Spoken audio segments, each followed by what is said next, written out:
Lamptey Show. My name is Joey. This week I'm joined by Neil. Hello. And by Dom. Hi there. And by Imogen. Hi, Joey. We deliberately delayed this one so that we could cover what felt like a sort of meaningful block of 3 games. And it just so happened that that coincided with our general levels of apathy.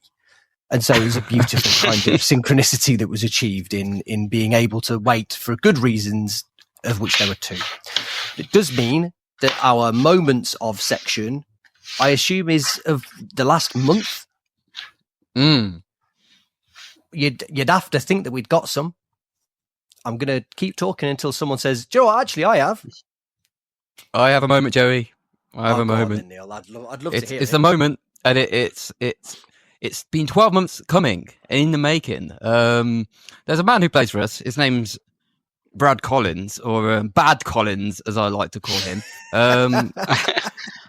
But yeah, my moment was that thing that he did the other day, which unfortunately was all too familiar. Much now, I'm not going to say that. Fault.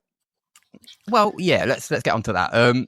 His general chaos, which he brings to his role, his authority, all that sort of stuff, which I believe is lacking, contributed to that situation, which also meant that Liam Kitching did something mad. But my moment of the week was not so much that, in the sense where it just prompted me to then remind myself of what happened last April with Brad Collins and look at all the goals that we conceded. And it was not good, guys.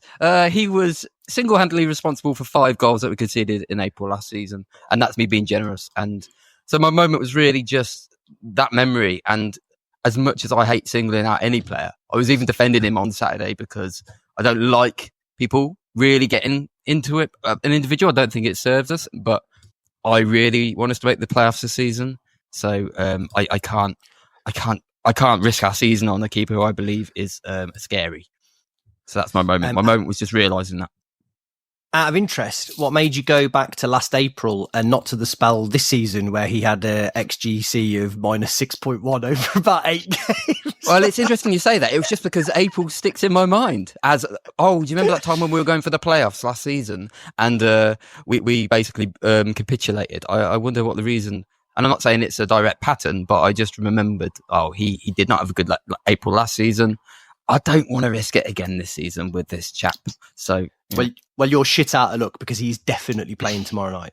It's as simple as that. He is definitely playing tomorrow night. I really wanted to. I made this video, a compilation. This is how nice I am. I didn't put it online because I can't go that far, but I did share it amongst friends. Yeah, and I was like, can we get this to the... about it? Yeah, well, they won't be, you have to see it to believe it. And I was like, can you get it to the club?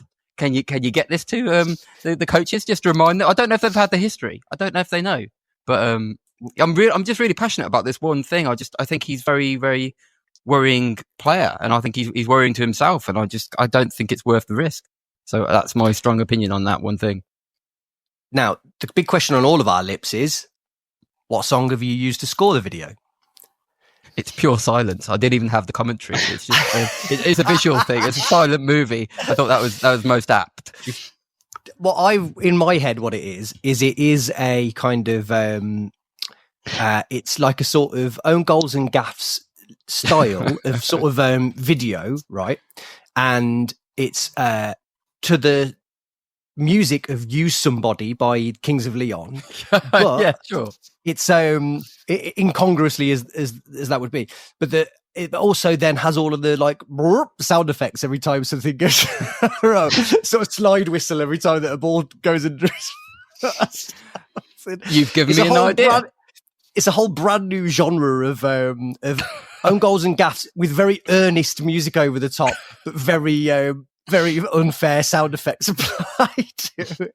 Well, we've got the material, so we can make that happen. My favourite part of the video, actually, so it's all football, except the very last bit is, they zoomed in on him the other day, and he was just going to the stand. I was like, yeah, that moment was. I felt bad. I felt so sorry for him. Sorry for him. I do. Well, not enough to waste our season on it. I have a feeling he will come up later in the podcast and I think that Yeah, that'll be an interesting chat. Who's next?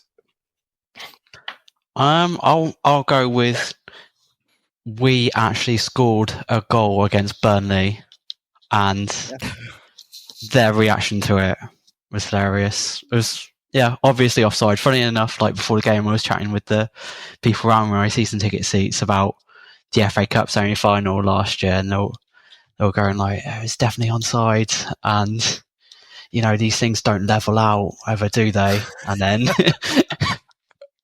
literally within the first 10 minutes, an offside I could see from the other end of the stadium went in, and it's just it was fun watching them having a complete meltdown at it. But then we later learned during the game that the ref absolutely didn't care how the players reacted to him if they were wearing a Burnley shirt. Just do whatever you want, lads. Throw a whole full hissy fit for delay the restart for a minute. I don't care. I'm trying to make this clear to you. I don't care. I thought he was odd. A lot of people coming out afterwards saying that he was like pro Burnley or whatever, and I don't think that necessarily was the case for what I saw. Just that he was just awful, just really, really bad, and not even necessarily that he made bad decisions, but his control of the game was just ludicrous. Like he just was. I think the ball was only in play. Was it for 48 minutes or something? It was very.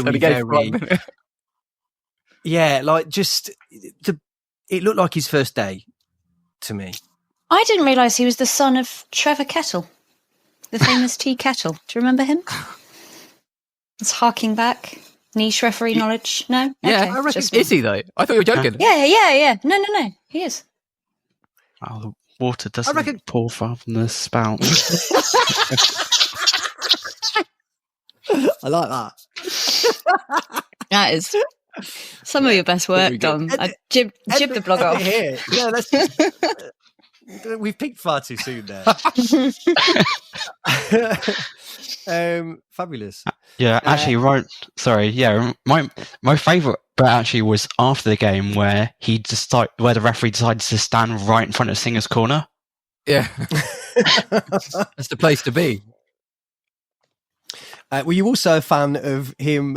And I don't think this is an act of cowardice so much as it was just kind of a thing that happened, was that he had waited for, Lampard went mad and then walked off and he gave the red card to his back, which meant that Lampard was celebrating with commiserating with the fans, and everyone was sort of like, you've been sent off.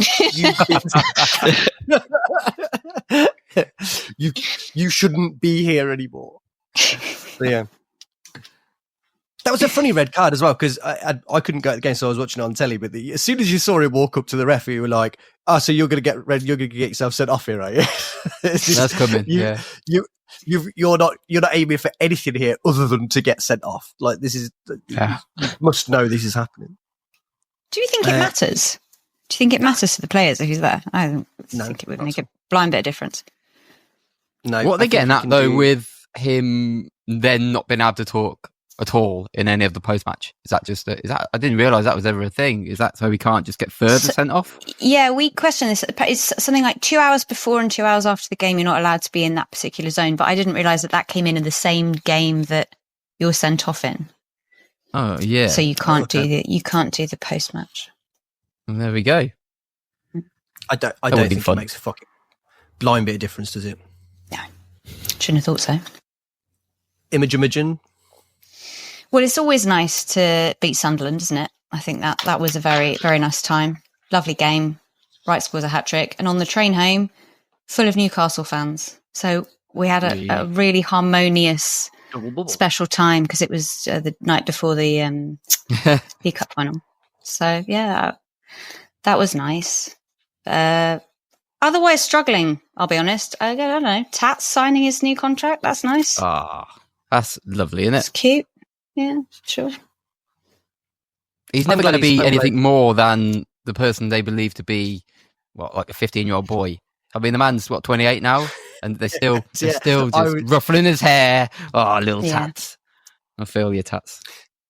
On the subject of tats, did all of you or any of you read Kevin Unit's fabulous kind of This Is Your Life of Sakamoto? Mm. Just I thought that was a lovely bit of work. More than anything, I learned something, and I think I know everything, as you know, but apparently, more than anything, I thought it was interesting, this thing of kind of the age at which they sort of graduate being so much older than, which I just think good. But I don't know, so who cares? But I would recommend that for anybody that wants to find anybody to seek it out. I'm going to throw in a number of things. One, I watched Joe Edwards take over from Lampard on the post-match press conference, and then immediately wanted him to hold me, stroke my hair, and tell me everything was going to be okay. I've just never seen a man so like convincingly kind of reassuring. He was just everything. He was just like, well, yeah, it doesn't matter, does it? Like, we've lost 2 games, but that doesn't matter because we've won loads. Apart from that, doesn't matter that Frank Lampard's been sent off because I'm here and I'll fill in for him and I know exactly what he wants. I'm not bothered that Brad Collins has made a mistake. He's going to play next week and he's going to be absolutely fine. He did loads in the game. Like, everything he said, you were like, you've actually he could have sold me anything in that moment, because by the end of it is I was like, I think we'll probably win the league now. And I never really thought that. I couldn't believe how compelling he was as a kind of, as an orator. I'm going to have to then supplement that by saying I'm obsessed, as you've seen through our own WhatsApp group at the moment, with the declining relationship between Frank and Clive. Oh, man. Yeah. Oh, it was wonderful. What started off as a guy who seemed to be happy to talk at length on any subject whatsoever reached its nadir the other day when he used his name, didn't he? He went Clive like that. Clive, yeah. You can see now that what's in there, and I've got a real. We've probably done this on the podcast, so forgive me for repeating myself. I've got a huge bee in my bonnet about the nature of interviewer questioning. I think they should be open questions that give the kind of the interviewee the opportunity to give insight into a situation. And the classic Clive question goes like this: this time last year, you were playing at Wembley. That must have been great, mustn't it? What? You must be, when you're writing your questions, you must be thinking about the sorts of information you would like to elicit from the person, right? Why is it structured in that way that they've just got this conversational cul-de-sac? And it's the thing of the other classic Cliveism that I think is pissing Lampard off, because it fucked me right off, is he'll be like, he did it again at the end of the Sheffield United game. He was like, any news on Oliver Dovin? And he was like, no. And he was like, what about his injury? How badly injured is he? He was like, I've just told you, I don't know. What do you think I'm going to crack under the pressure of your fucking interrogation? Like, no. He also likes a double question as well, and the questions aren't necessarily linked. So you're like, well, which would you like me to answer first? Because I don't really want to answer either of them. Just a bad technique for a guy whose job is to do it and has done it for a long time. Yeah. And it wasn't really exposed when it was Robbins, because Robbins wasn't listening anyway. You could have asked him anything. He was just going to fucking fob you off. Because Lampard is so keen, and I don't mean this is a massive criticism, but he doesn't mind the sound of his own voice. God knows that's something that I can sympathise with. But that, like, to see Lampard be like, my brilliance is not being exhibited by these questions. I am not being given the platform to shine here, Clive. So that's been fascinating. It's when he almost encouraged him to, because Clive was walking himself down one of those cul-de-sacs over there, and he walked himself down the terrible question cul-de-sac where he was about to ask whether we were going to play Norman Bissett just to wind up Sheffield United. And he got halfway through the question. And at that moment, I think I sent it to you, where Lampard raises his eyebrows. He's like, are you really going to finish this question? And he does. Like a sort of, like the most passive-aggressive, polite warning you could give. Like, Clive. Yep. Can you hear the question that you're asking? You're asking a championship football manager whether he's going to start a striker to try and wind up a team that you winked against. Can we get real here, Clive? I guess this is we'll sort of now bridge, roughly speaking, into the 3 games, such as they are. I nearly shed a tear when Gus scored. Oh yeah, Precious boy. He's just like just as he lined it up, you just were like, "Oh God, no!" I know exactly what this guy does. I thought he was great all game again. And there's annoyingly good. Yeah. Well, and I don't think this is acceptable, but I just love him so much still. That I don't want him to score against us, but he's just such a joy to watch, and it's very bittersweet seeing him do so well when he plays. But that's where we start, because that was the that's the second of the three. Second isn't it? one, yeah. Yeah. So let's not. I guess Sunderland is a while ago, but it's actually, we should really bask in the joy of that, because that was really fucking good, wasn't it? Dom, why was it so good in your opinion? Okay, well, you're asking a guy who had to watch it back on iFollow the following day, but I'll give my best shot.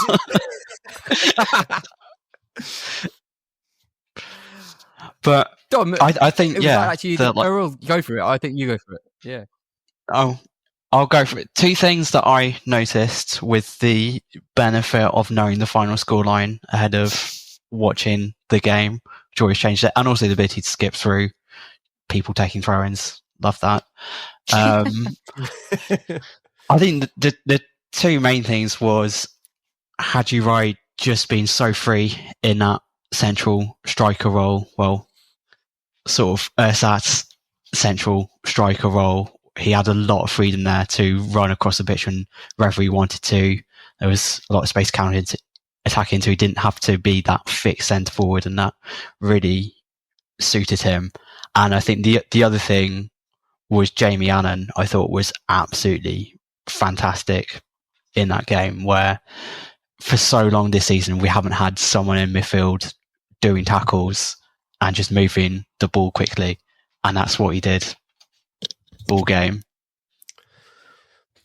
I agree, both of them fabulous. Right at kind of the most right he could be, in the sense of kind of just, you can never really tell what he's going to do, but sometimes he's brilliant. And those were three goals that, even to win the penalty, just was very peak right, weren't it? And Alan, obviously, terrific. I know we should probably focus more on what we did fantastically, but were you, Neil, disappointed in how Sunderland, obviously it's fantastic to beat them, were you surprised that Sunderland offered so little?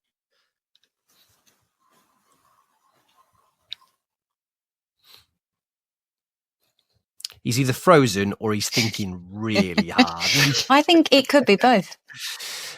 Imogen, you're wearing red. How about you? Is that Sunderland representative? What? Yeah. Thanks. How are you? What did you think about it? How did I? Well, before the game, we had some conversations about who our MVP was, and most people were saying Wright, and I was like, nah, it's definitely Grimes, isn't it? And then Haji Wright just had a master. No, actually, his first touch was chronically bad, and I sat back looking smug going, I told you. And then he was magnificent for the rest of the 90 minutes, which was great. But he looked wonderful, and it was very pleasing to have him back. I thought with the run-in, he'd be very handy to have around. Hasn't quite worked out as well in the next two games, but he just completely controlled the game for me. He was masterful. So do you think that we sort of made Sunderland look bad, or do you think that it was the other way around and that they... No, I think Sunderland looked like they couldn't give a fuck because they're in such a strange position, aren't they? That they're clearly not dropping out of the playoffs. Maybe they're thinking, let's reserve some energy. I don't know. That seems like a dangerous tactic. But they weren't up for the game. And although we played well, they didn't really give us too much of a challenge either half. And they never looked, I can't really remember them looking dangerous. I'm trying to think if they had any clear-cut chances. Not that I can remember. I think Dobbin maybe made one or two saves. I think To some extent, I think is it like 28 minutes that they're 2-0 down I wonder to some extent like whether that's the thing, whether like you say, they know that they're finishing fourth and it's almost like 100% certain that will be the case. You're 2-0 down away from home in a difficult game after 28 minutes, whether you do just kind of go, well, who cares? What's the point of this now, and chuck it in. So then in that case then, is it's incredible credit to the fact that we went out and fucking ram raided them as quickly as we did. And I don't suppose you're ready for Wright to come out at you and lace one in from 30 yards away and then do really well to win that pen. There's not much game planning for that, is there? Like, it's not, that's not like a failure of system. It's just kind of something that happens to you. And then they became dispirited. But I just thought we just were in total control the entire game. It was just really, really pleasing. Yes. It really does feel like we should be talking more about that game, but it's hard not to want to go, right, let's get to the bits that have got much more to talk about. Yeah, because it just felt like a bit of an aberration in a good way. What's a good aberration? Just an anomaly, because we played well, but it was like you say, they just sort of rolled over. It was very easy to do. And then we had the next two games and you thought, oh yeah, that's more like it. So carry on there then, as again, you are our red correspondent. Sheffield United. Yeah. Now I'm not the person to ask for Sheffield United because my flight was delayed. Is anyone fucking? So the only thing I've seen, the only thing I wanted to see of the Sheffield United game, which I have seen, was Hamer's free kick. I haven't seen anything else, but I heard we weren't very good. There's a lot of wailing and gnashing of teeth on my various WhatsApp groups. Dom, how were we? Well, I think it's sort of an interesting sort of parallel to the Sunderland game where, as you point out, against Sunderland, we basically score 2 of our first chances and that completely knocks the stuffing out of the game with an hour to go. And against Sheffield United, they did that to us where their second attempt on goal was Hamer's free kick and the next one after that went in, and that clearly changes how the game plays out. And because I thought otherwise we'd started pretty well. We weren't creating many chances, but I think to go to Bramall Lane and to be able to control possession like that would have caused some problems. And I thought we looked to have like a key advantage in one area, in that their right back Sariki looked all over the place and he looked there for the taking. Mason Clark beat him easily on a couple of occasions and it looked like that was a potential source of joy. But then when you can see 2 of the first chances you get, that it's going to be very hard to come back from in any game. And then from there, the game was perfectly set up for Sheffield United to kill that off. And it just once again exposed our high defensive line because we had to go to it. And I thought in that game in particular, I thought Matt Grimes was woeful without when we were out of possession. He didn't make a tackle or an interception over 90 minutes, and he wants to play as the deepest midfielder. We can't afford that away from home against a team that's stronger than us for like the senior defensive midfielder to go and play like that. And for Sheffield United's third goal, just the ball watching from Grimes is just like embarrassing for a senior player. Tom, I wasn't a fan of that at all. I read your piece about Grimes, like 10 games in or whatever it was, and you didn't seem that excited about him. And now I feel sad because I feel like I put all my eggs in one basket and I've decided that he is the new love of my life and he's not very good. So do you think this is a bedding in thing for him, or do you think we've signed him as the highest paid player and that's a disastrous move?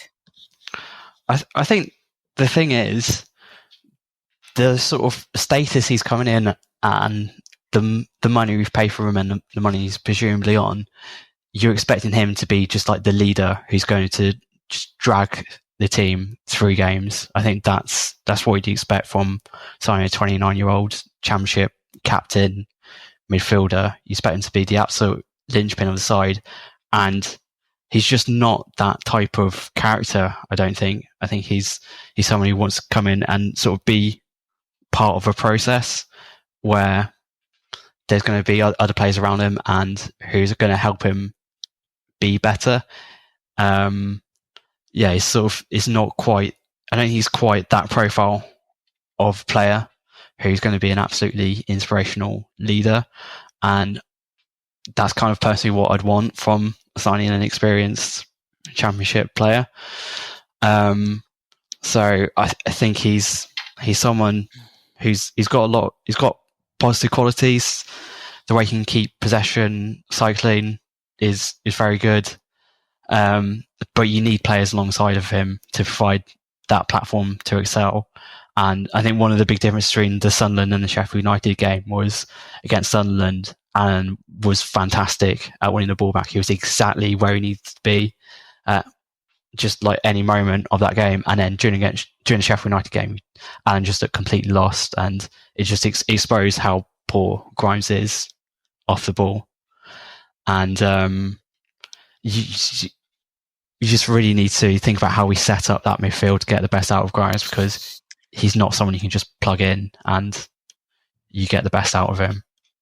Well, that leads me on to my next question for you then, Dom, is you're in charge tomorrow. Who are the three that you pick in midfield? So running through it, I think... Say it! I think the difficulty is mainly that Ben Sheep doesn't look to be close to any kind of starting match fitness. I could be wrong, and he starts tomorrow and it's all fine. Because I think that might balance it out a bit better, just having someone who's a bit more physical and B, can take care of possession. Because I think sort of between Alan and Torp, you've got half of each of what she provides, and Alan and Torp are both quite inconsistent. But I do wonder, considering it's Portsmouth and we're probably expecting to have a lot of the ball, and we're going to be concerned with how we break through a set defence, I'd expect Torp to come in and you'd have Rudoni ahead, and we'll try and dominate possession, and we'll see how that goes. So Torp, Rudoni ahead of Grimes? Yeah. You wouldn't play Torp and Rudoni ahead of Alan? I think for this kind of game, this is what you have Matt Grimes for. A game where you're expecting to have a lot of possession at home. We saw he did this against Preston, and that was a key reason why we dominated that game. That's exactly the game you have Grimes in the midfield for, with other passes. I think when you go away to Sheffield United, or you play against some of the better teams, you need someone alongside Grimes who's really physical, or you consider not playing Grimes at all because it's not quite the game for him. But yeah, home game against Portsmouth feels where you want someone who's really confident in possession and is okay with slowing it down and can sort of shoulder that crowd pressure you'll get sometimes in games like this. I agree with you. I would like it if the central midfielder at 28 or 29 that we signed for £4 million was the right man in midfield for every game, not against Portsmouth at home. But I agree with what you're saying. Out of interest, Imogen first and then Neil. Who is your three? I was going to say person midfield so that I wasn't being... I will allow you to say Matt. I will allow it. Three person. You can have anyone. Use your 3-person midfield for tomorrow at the...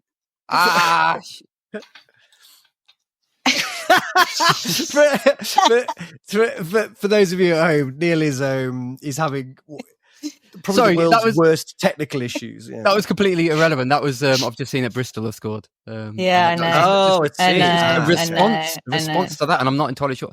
Yeah, I can argue each result in a good 90 way. plus 8 for fuck's sake. I would have preferred a draw though. But yeah, that noise was about that, not your misgendering of our players. No, I thought it was more technical issues. Oh god, that would have been funnier. Yeah, definitely. Right, go on, Imogen. Who starts for you in midfield tomorrow?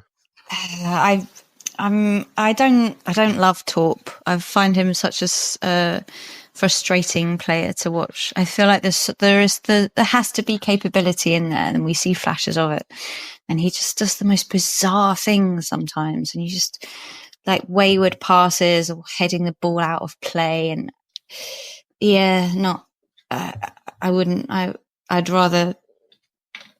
I'd stick with Grimes. I think you have to persevere with him. We have to get to the point where he just fits, because I've decided that he's good. So I'm just sticking with him. And we've paid a lot of money for him. Neil? Yeah, I don't necessarily agree with the Grimes conversation.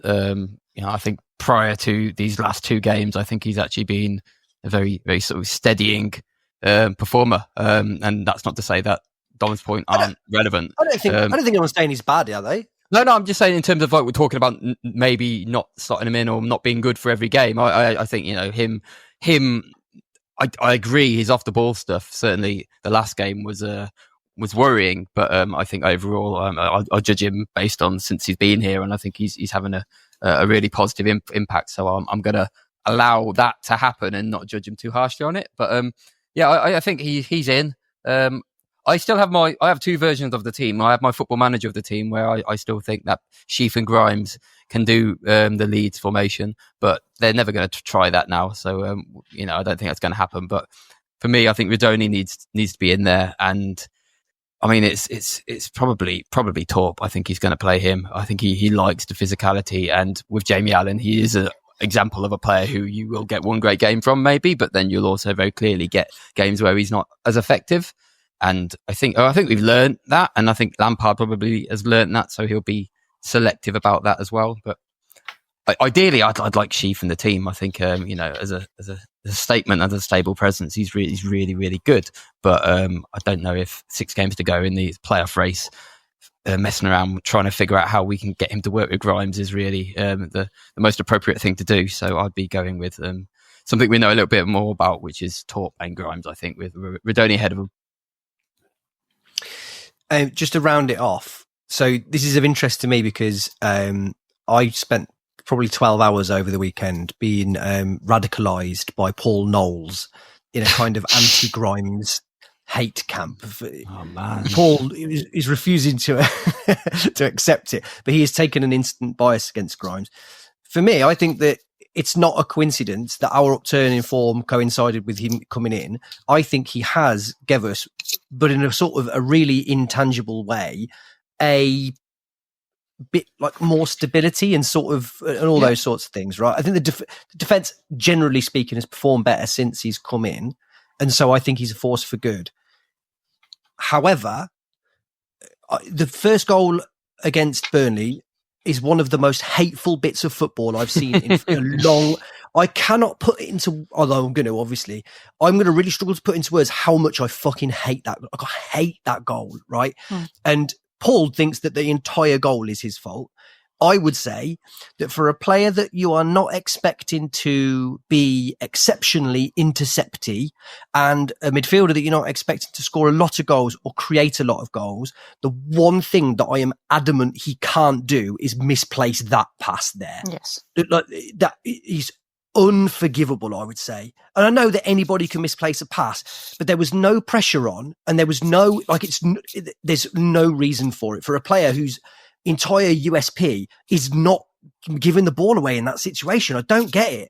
I think there's a fucking comedy of errors after that, and Burnley do everything they can to not score. But that boiled my piss big time on Saturday, that misplaced pass. But then all of that goal really fucked me off. The thing with Grimes for me is I sympathise with him generally because as a couple of you have mentioned, I don't think we have the puzzle that he is a piece of yet, if that makes sense. Like, I think if that's the way you're going to go, I think you probably need a rock solid defence behind him because you know that he's probably not going to give you the cover that you need. And we haven't. We're porous down the left again and have been all season. Like, you probably know that he's not going to plug that. So you probably need a different defence behind him, and you probably need different players in front of him. Rodoni, I think, is fine, but I think Lampard probably wants this sort of two. I think he'd ideally like two more attacking midfielders in front of Grimes, but I think that means that you've got to dominate basically every single game that you play. You do wonder whether next season either Lampard is able to fully realise his vision of kind of, gung-ho wing play attacking 4-3-3, and that we fucking really, really, really damage the league, or he doesn't quite get it right and we just finish 8th again and he gets sacked, or he leaves for Southampton or whatever it is that you're going to do. Yeah, he'll be gone before he's sacked. Yeah. Okay. Can I get it off? Can I get it off my chest, and then I'll try and shut up for a little bit? The pass is misplaced from Grimes, right?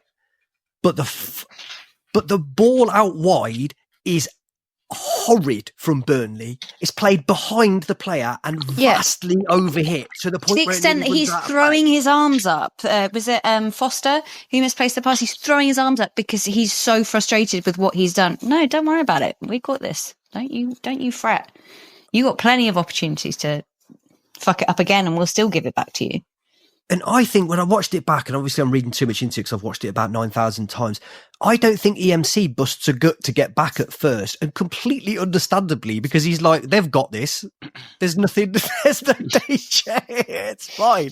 There's no reason that this should result in the goal. And then they bumble it through. And admittedly, sometimes a ball goes through a crowd of legs, but how can you have 8 players in the box and leave 2 free? Where are they? What? That is us. But I don't know whether it's because I'm giving Lampard and Edwards and whoever else too much credit because they're new in and they've done well recently. I just can't blame that on coaching so much as I can blame it on fucking stupid defense, unforgivably thick. And I know that I keep harping back to it, but I tell you who doesn't just fucking chase the ball down like that. Callum Doyle, McNally and McFadzean. They don't, all 3 of them just fucking run to that ball. They just stand their ground and mark their players and do the right thing. That defence, even in the context of a brilliant winning run, is still... Yeah, a million times. We've conceded, only Plymouth has conceded more goals than us in the last 10 games. The one thing, I'm very optimistic about everything that goes on at Cov, usually. The one thing that I haven't changed my view on in the last 12 months has been that defence. I think it's pure chaos. And the only difference has been a keeper coming in and making more saves than they were doing before. I think there's real chaos going on there. You've got Bobby Thomas desperately trying to do everything, which when it works, it's amazing. You're like, oh, Bob, nice one, mate. Yeah, you've thrown everything into it. But then you've just got, that goal was everything that I dislike about the defence the other day, because it was indecisiveness and then over exuberance put together at the same time. So, and it's kind of like the second goal was similar, where you've got Collins being indecisive and then throwing himself too far forward into the situation. It causes havoc. And I said something the other week on Twitter, and a lot of people came back to me saying, oh, that's probably just the way they're being coached. This whole thing where they wait and wait and wait until they kind of attack the ball as defenders. And for me, everything I know about coaching is you don't allow somebody to saunter into the penalty box unopposed. For me, it has to be a thing that you do. And everybody was like, well, no, I think they're just trying to defend the 6-yard box. That doesn't make sense to me. You don't let somebody run towards the 6-yard box and then engage them, because then they have chances to do something with it.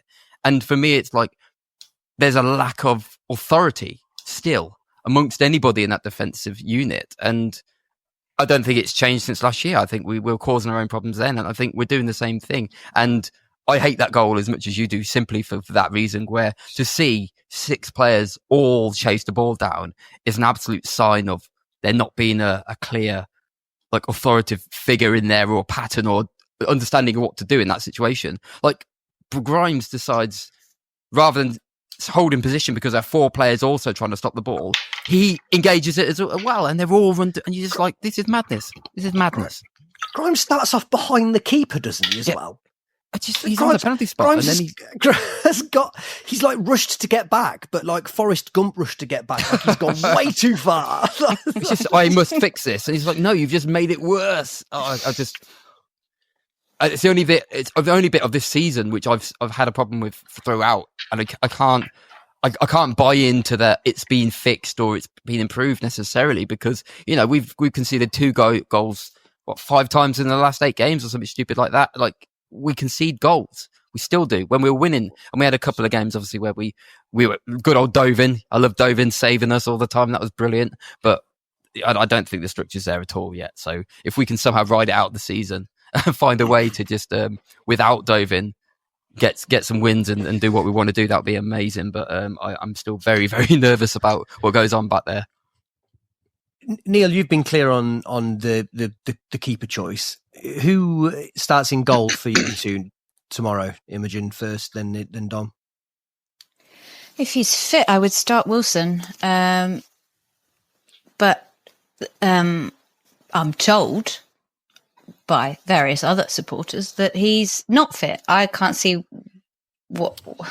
Yeah, what's going on there? What have you heard? What's happening? Well, I had heard that he was asking Lampard why he wasn't playing. Yeah, and then other reports suggest his knee is not up to scratch. It's almost like people make it up. Oh man, and they don't know. I would play Wilson because CCC Analysis did an excellent comparison between the two, saying that on his data, and he does love his data, that he does actually, you're right. I've never thought about that before. Yeah. That Collins is better. But my marker is the old confidence, and I looked at, like everyone else in the stadium, you look at Collins and you see not just the shoulder slump, like he seems to be having a physical reaction to the mistake that he's made. And it's not that Dovin, what's his name, is infallible. We've seen him make mistakes, but you don't see it affect him. You don't feel, I don't feel that he's not going to then make the next save. With Collins, you think, take him off now. Sub him off now, because his head is gone, and you can still see him like muttering to himself and wandering around the 6-yard box after, it could be 5-10 minutes later, and he's still visibly bothered by what's happened. And I can't be having that with this defense, because this defense is so weak and rudderless that I don't want him behind them. Not when he's like that. For me. Oh, sorry. Go on, Nick. For me, it's like it's a trust thing for me. Like, and you do the data, and I get it. You look at stats, which you look at and say, right, a goalie does this, and it's great. But there's also another stat out there, which is around, errors leading to goals. Now, you can be generous with that. You can be harsh with that. Like, I remember Ben Wilson making an error against West Brom where he parried the ball out to their player. And that was pretty much his first direct error leading towards a goal as a Cov player, really. And then the next game, he almost did the same again, and then he was biffed off. Everyone was like, oh, he's lost his head. I don't want to give you the numbers for Brad Collins, but, these... but you've made a video we could watch of it, which will never see the light of day, but I can't be more strong about this. Like, you can't keep doing the things he does and just expect him, somebody who already looks like he's lacking in confidence, to suddenly just, it's not a problem anymore. Because we saw it game after game last season. It is a problem for him. It is a problem. Like, don't pretend it's not. Don't pretend he's suddenly going to become the most strong-minded person ever. You have the data to suggest that he's not the most strong-minded person ever. He's actually quite a fallible goalkeeper who all the aim and pressure is on him now. And of all the people I want to have focus being on, I don't think Brad Collins is the one. I just don't think he is. And even for his own benefit, I would be like, yeah, it's not the right time for him to be in goal, because there's just too much on him. And any mistake is just going to be absolutely lapped up, which is not going to be good for him. Dom, do you believe in the Brad Collins redemption arc? Yeah, it's not happening. I think. Yeah. I really hope he's not listening. That won't. This is pretty wrong, Bradley. Yeah, go on. Sorry. Yeah. So yeah, it's one of those things of what would I do versus what do I think the coaching staff will do? And I think we are sticking with Collins for the time being. I wonder if part of it's just like we just don't want to be chopping and changing goalkeepers, because if Wilson comes into the team and he makes a mistake, does that just then create a situation where every time a goalkeeper makes a mistake, you have to drop them for the other one until you run out of goalkeepers? So that's you kind of don't want to get yourself in that situation where kind of like the old woman who swallowed a spider to kill the fly kind of thing. So I would put Wilson in. I think the 2 goals we conceded against Burnley in particular were down to communication, someone not making shouts. And I think the one thing you'd say about Wilson is he'd be shouting in those situations. He might be making other mistakes, but those kind of goals aren't going to happen. And I think we've seen with Wilson, there are kind of ways you can manage how the team plays to try and suit his style of play. Because I thought against Burnley, very early on, we'd made the decision we're not going to pass the ball out from the back, and that worked quite well. And basically, the goal we concede, the first goal, is like the first time we take a short goal kick. So I think that has shown that we're not like completely wedded to just playing out the back all the time under Lampard. So I think it could work with Wilson, but I just wonder whether the coaching staff is still in the mindset where we just don't want to be chopping and changing with goalkeepers, and seeing as Wilson has also missed quite a large chunk of the season with injury, perhaps hasn't had time to work on how he could fit into the team. So that's why I think Collins probably has at least one more game to just try and get that redemption arc going, or just try and look like you can go a game or two without making a mistake. That's what I want. I want that. I'll have that. I'll take that. Just do that. Lovely. No mistakes. Fantastic. I mean, again, like I say, it's ironic saying this after we've just spent most of this podcast berating him. But I just want to get confidence, stupid. Like I think me and you specifically disagree on this, Neil. But I think we've forgotten that before the first bad spell, I think that season he was pretty competent. I think he was fine. I think in fact, there were periods where I would describe him as a good championship keeper. I just think that something has got in his head. The thing that I said to Paul when I was talking about it at the weekend was, for me, if Wilson is fit, I think I would be inclined to take Collins to one side and say, you're not a bad keeper, but you'd have to be the first to admit that this club isn't, you're going to have to leave this club, right? So, like, go home now and start fighting another club, because something's broken down here. But don't take it personally. Just go and be really good where you go next. I just think it's like that thing of the second goal and stood sort of like, why always me in? You're like, yeah, I really feel for you, mate, because actually there's just something cosmically like fucked between you and this club. And it can happen. It's just not working. Yeah, of course it can. It's not, I really feel like he could go to a top end League One club or like another championship club and you go, oh, he's good. He's fine. Yeah, you can shake it. Yeah.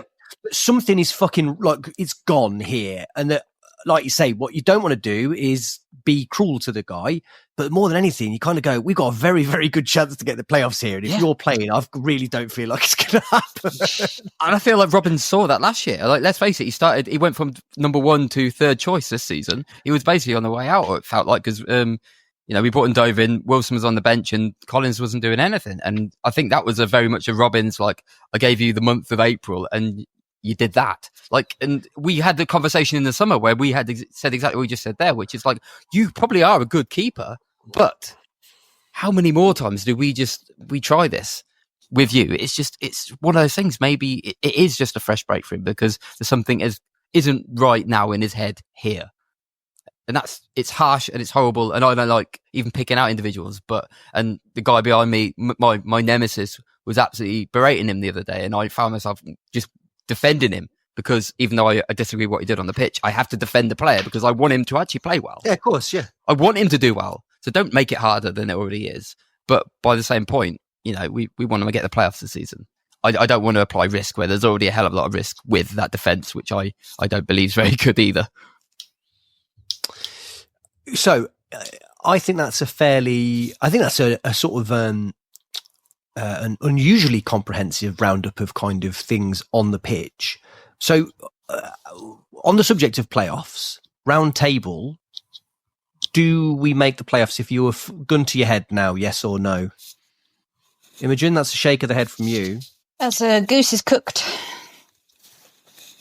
Because losing Dobbin, I think, is going to be hugely detrimental to our running. And I'm not basing that on the Sheffield United and Burnley. Before we played them, I didn't think we'd get anything from them. We didn't. Don't think there's too much shame in that. Probably more frustrating with Burnley because of the way that we played, that we didn't get anything out of it. Quickly, just I know that we'd moved on slightly, but could I quickly talk to you about that, right? Please. This is one thing that's driving me mad, and I know that I'm angry about this game, and so it's giving me red mist, and I'm not making sense, right? So it might just be that, right? I can't hear anybody say about how well we played in the second half. Burnley, the job that they went into it to do was to give us the ball. So we didn't, that's why we had the ball, and that we didn't have a shot on target, did we? So I'm seeing lots of stuff about how we didn't deserve to lose and a lot of people like calling Burnley anti-football or whatever. That's how they won. That's how they chose to win the game. It's not that they shouldn't be criticised for it because they executed it amazingly. The problem for us is that, and Saka and EMC I've really grown to like. Saka obviously I love, but over what he deserves, right? But that was a game where I really needed them to carve open down the sides, because that was where you were going to find space. And I think Saka, when he got on the board, now you can say, is that his fault or is that because teammates don't look to find him? I thought when he got on the board, he looked like he could do a job, but it didn't happen anywhere near often enough. And EMC just had one of them unfortunate games for me where he looked like he got fish on the bottom of his shoes, where just like he was just sort of all over the place. And that's not an inherent criticism, but that for us to be described as having played well in that second half, it's because we'd have carved them open and created a chance, and we didn't. And I'm very tired of hearing about how well we played. We had the ball because they wanted us to have the ball. We didn't actually do any palpable damage in 45 minutes. Am I being a dick here or what? No. Any more than usual. Yeah. I thought we played all right. I don't disagree with you on the shots on target. Perhaps my expectations were low from what I had read about the Sheffield United game and the fact that we were playing Burnley, who never conceded a goal. But yeah, I mean, I had expected us to lose by a greater margin. We didn't. It was frustrating that we scored and then managed to concede two very avoidable goals. However, our run-in is... we were talking about this on the train back and everyone was like, yeah, it's a really easy run-in. I don't think it is an easy run-in. I think it's a really, really tricky run-in. I do not like West Brom on Good Friday. I do not like Luton away. I don't much like Portsmouth. Let me be honest. I don't like Portsmouth. I think that's the only one that I look at and go, Christ, if we don't win this, then we're in fucking massive trouble, because they're not going anywhere, are they? They're 14th, are they? And they're 3 points above the drop. They're 17th, yeah. So they've got something to play for. True, yeah. I suppose. But I think even still is that I think like there's maybe there's a bit of get one more win under our belt and then calm down. But I still think that I really think we should be blowing them away tomorrow. If we're serious, like the Joe Edwards confidence that I've got, I kind of think it's do you know what? You can get 3 points out of them last 3 games as long as you then go, yeah, they're just really, really good teams. They're the best teams in the division. But against Portsmouth, we go back to winning. Weirdly, the rest of the running, you're absolutely right, it's a total double-edged sword. You look at them today and you're like, they could be really hard. And actually, you get to the game itself and they could either be fucking psychotically hard because teams are fighting, or actually, like, you know, last day of the season, you look at Middlesbrough and you're like, oh, but actually, if they're fucking gone, they might be out of the picture by then. Yeah. Even The West Brom one, that's a big one because you know what could happen. Like if we win tomorrow, there's a scenario that we've got. If we win tomorrow and then let's say we win the game after that and they lose it, we basically put them out of the playoffs or put them out of touch of us when we play them, which suddenly turns that game into this all or nothing scenario with 3 games to go. Like for them, which is we're getting to that round there where the order of events is actually really important. So I mean, by that point, if we get so if we get 6 more points and they don't get any more points until we play each other, that's do or die for them in terms of getting matching our points for the playoffs. So these are important games, and I think the order of it's important because I don't want any more stress. I didn't want Bristol to win tonight because I hate the idea of going in tomorrow 4 points behind them. That's undue stress and turns the game into something different. So, but if we do win, you're back up with them, and then you can start focusing on the next one and what that means. But the only thing going for us, I think, as well in terms of those fixtures, is obviously playing West Brom, playing Borough. It's an opportunity to dent them, which is helpful because if you actually want to make the playoffs, denting the ones around you is one of the ways you go about doing it. So, I'll jump onto my answer, which is well in it, obviously. Think, 1 point behind playoffs with 6 to go. But I do think, the order is important, and winning tomorrow is the one which changes everything because you don't win tomorrow, suddenly the stress is even more. And I don't like that. We need to get ourselves back in that top 6 as soon as possible and then start working with it. Dom? In or out? Simple answer in. I think if you look at the points we need to pick up, I think we're in a good position. I said before the Sheffield United game, 4 more wins makes it certain we can probably get in with 3, maybe even 2 wins out of the remaining games. So when you look at it like that, it looks more straightforward. And I think, like Neil said, winning tomorrow puts us in a really strong position to go at the rest of these games, because there's basically something riding on it for someone for all of these games. It could look like for the opposition. So we've got to be ready for that step up in intensity. And but I think based on what we've seen over the last few months, we are a good enough team to get the points out of these remaining games. So I'm still feeling pretty confident we'll make the playoffs. Whether we'll do anything in it, that's a different question, but that's for way, way, way down. Yeah. Cross that bridge when we come to it, if we do. Do you know what's funny as well is that in terms of like cursed by how good a job you've done, is Lampard, we were 20th or so when he took over, and then rocketed us up to 5th. And now people are going to be so fucked off if we don't make the playoffs. Whereas if he'd have just done it gradually and finished 7th, people would have been like, what a guy. Fucking job he's done.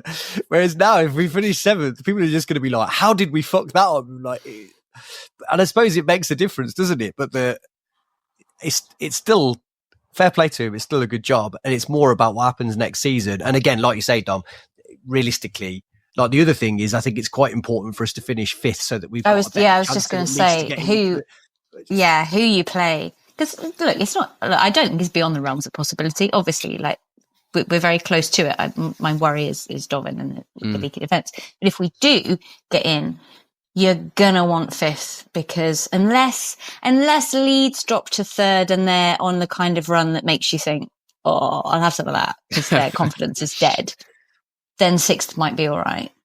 But you do not want Burnley or Sheffield United. Not over 2 games. God almighty. No, thank you. No. Yeah. I'll take a one-off mad thing in the final if we have to have it. But yeah. 2 games against Burnley. I'd take a 4-legger Sunderland, to be honest. I think that'd be absolutely delightful. 7-game series. That'd be great. You do look at Sunderland and think you've had 4th locked down for so long. You're going to have to work out how to step into a new gear in them playoff semis. And that might be very, very nice. But Burnley have got to go up automatically because they've got the playoffs locked, haven't they? There's no point. They don't know how to lose them. I'm going to get 2 game licks against Burnley and and whatever. I thought they did. I thought they were. I thought they were terrific on Saturday. By the way, I just thought I was when Scott Parker took over this season, I had said to myself, it's interesting that he's achieved so much in the Championship, but that nobody really thinks he's a good manager, and that this will be a bit of a litmus test. But he probably will get them promoted. That with the third team in 5 years or something that he's got out of the Championship. I know they've all probably should have done, but you still got to do it, ain't you? Yeah, exactly. And I just thought it's really hard to create a team that's just like, go on then, we'll give you literally all of the ball. I would take that defense. I would love that defense. Like, people are going to hate you for saying that, because obviously that was this whole sort of anti-football, oh God, what they're doing. But honestly, I would love a defense like theirs that it's just impossible to penetrate. Go on. Don't understand why it's anti-football. The whole point. Well, he gets a sack if he doesn't do it. So, like, come on. You want to win games, and defending is a massive part of football. Why is it not like? It's ridiculous to me, that is. But they're saying that I don't like anyone doing a step over, so that's probably.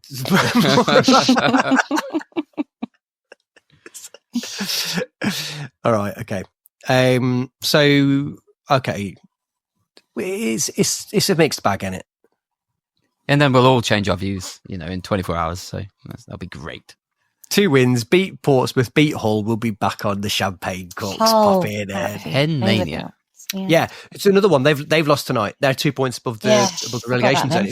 And they had Watford tonight. I was banking on. You thought actually that's a game where they could probably get something, and then but that now they look at that at home on a Monday night and you think, well, that's a horrid place to go on a Monday, isn't it? If it's a horrid place to go at their best times. All right then. Well, look, that feels like nothing short of the advertised hour. Solid. So. Are we anything else that people want to plug, say, do, talk about, discuss, dream of? Nah. A resounding no. Thank you, Neil. Thank you. Thank you, Dom. Cheers, good to be on. Thank you, Imogen. Thanks, Joseph. We'll be back whenever we're back. Bye.